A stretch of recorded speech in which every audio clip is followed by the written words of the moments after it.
बीवी का गुलाम। भाई बीवी की बात सुनना हर समझदार व्यक्ति का फर्ज होता है, माना। लेकिन ये क्या कि सिर्फ सुनते ही रहो और अपना कोई दिमागी ना हो। अरे सुन रहे हो? अरे सुन ही तो रहा है ना, और कर ही क्या रहा है ये? सुन रहे हो? ऐसे बोलती है जैसे मेरा लड़का बहरा हो। हाँ बस करिए अब। बहरा ही तो है आपका लड़का। बीवी की बात को जो ना सुने उसे बहरा ही कहते हैं। अरे कहाँ रह गए?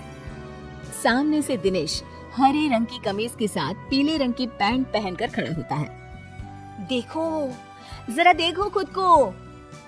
माँ ने तो न जाने क्या क्या पहना कर बड़ा कर दिया, लेकिन फैशन सेंस बीवी ही देती है। देखा क्या जच रहे हो? तभी पास खड़ी बहन आ जाती है। बस एक कमी है भैया, गले में नीले रंग का रुमाल बांध लो, फिर तो पूरा रंगारंग कार्यक्रम लगोगी। ये क्या है भैया, मतलब कुछ भी पहन लेते हो? अरे क्या पहना है ये? तेरी भाभी लाई है। वो रंगीला फिल्म में आमिर खान ने भी ऐसी ही ड्रेस पहनी थी। क्यों रमा, कैसा लग रहा हूँ? बिल्कुल आमिर जैसा लग रहा हूँ ना मैं? आमिर खान? वो तो आपके सामने कुछ नहीं लगता है जी। कैसी बात कर रहे हैं? आप तो सभी हीरो से ऊपर है। अच्छा चलो, मैं ऑफिस के लिए निकल रहा हूँ, देर हो रही है। अरे भैया ये मत पहन कर जाओ, लोग हंसेंगे। देखो शिल्पी, अपने पति को बताना कि क्या पहनना है और क्या नहीं, समझी? अरे रहने देना बिटिया।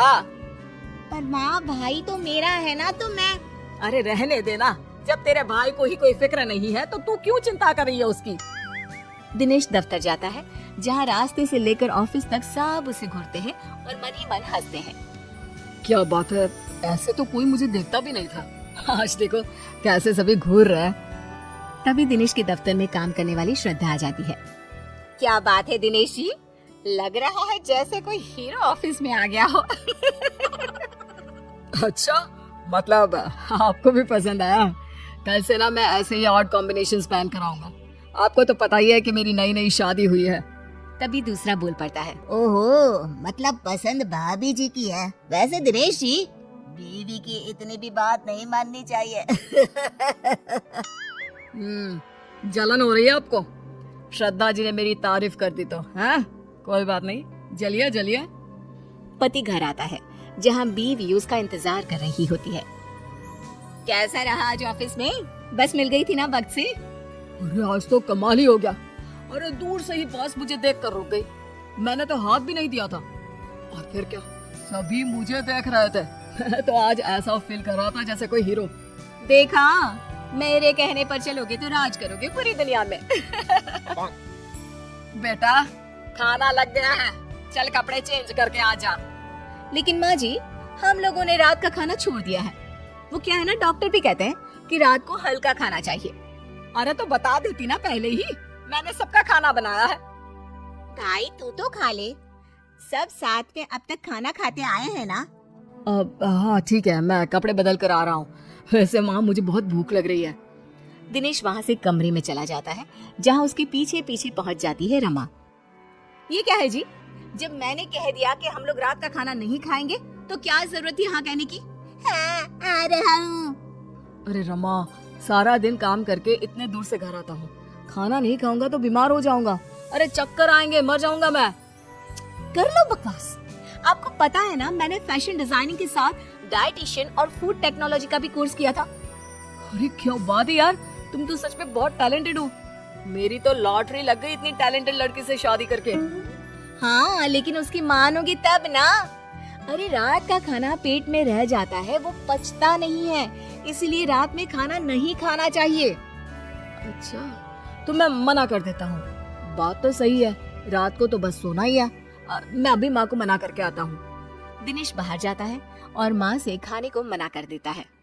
देख बेटा, ठीक है कि बीवी की बात माननी चाहिए, लेकिन माँ की भी बात सुन ले। हल्का खाना है ना, तो तू ये 1 कटोरी दाल और 1 कटोरी ये हरी सब्जी खा ले, ठीक है? ठीक है माँ, ऐसा करता हूँ।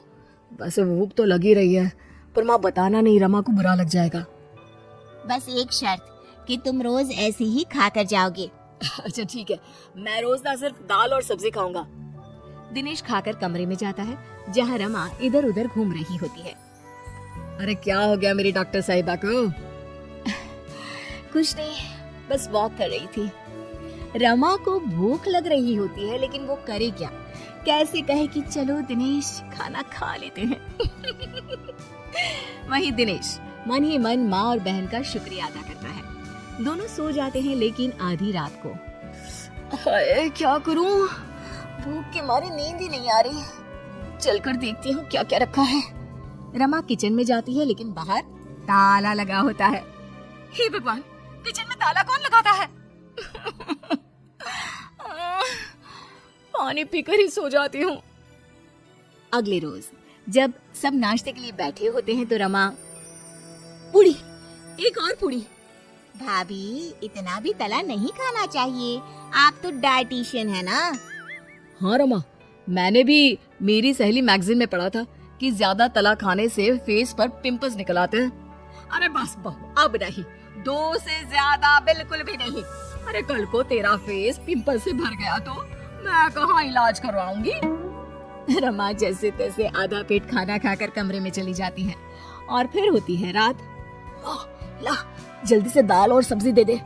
हाँ हाँ, लेकिन बेटा बहू, अरे माँ वो डाइटिशियन है ना, उसकी आदत है भूखे रहने की, लेकिन मुझे तो तूने हमेशा खिला पिला कर पाला है। चल अब मैं चला अपने कमरे में। वहीं रमा एक बार फिर भूखी रह जाती है। दिनेश, वो तुम रात में खाना नहीं खाते हो तो तुम्हें कोई प्रॉब्लम तो नहीं हो रही है ना? दिनेश, जिसका पेट उसकी माँ के खाने से पहले से ही भरा हुआ था। नहीं तो मेरे लिए मेरी बीवी का आदेश सर आंखों पर। मैं नहीं खाता खाना, और सच्ची रमा बड़ा एनर्जेटिक फील करता हूँ मैं। रमा जिसका पेट पूरा खाली था, वो सोचती है कि कहाँ फंस गई। किसी तरह रात कटती है और सुबह। भाभी वो आज नाश्ते में छोले भटूरे बने हैं, आप तो खाएंगे नहीं, तो आपके लिए ये पालक उबाल दी है। पूरा घर बैठकर फूले फूले भटूरे खा रहा था, तभी रमा जोर से चिल्ला उठती है।